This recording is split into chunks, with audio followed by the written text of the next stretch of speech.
everyone, welcome back to my channel. Today is Mahalaya. Shabaike Shubho Mahalaya.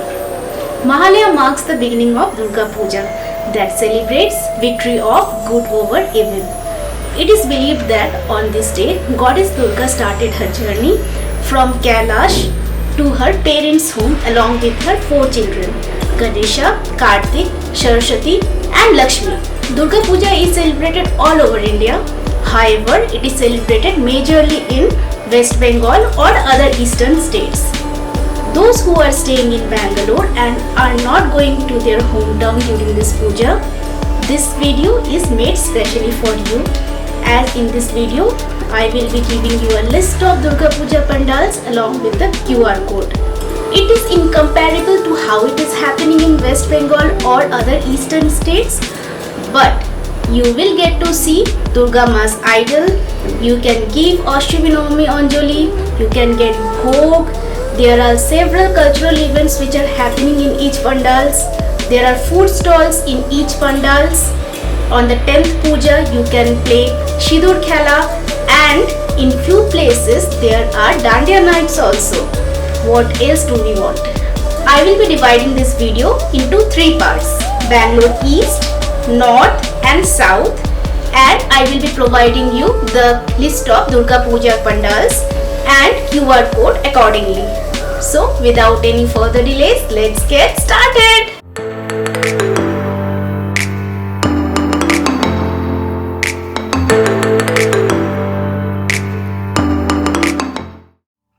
Bangalore East.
Bangalore South.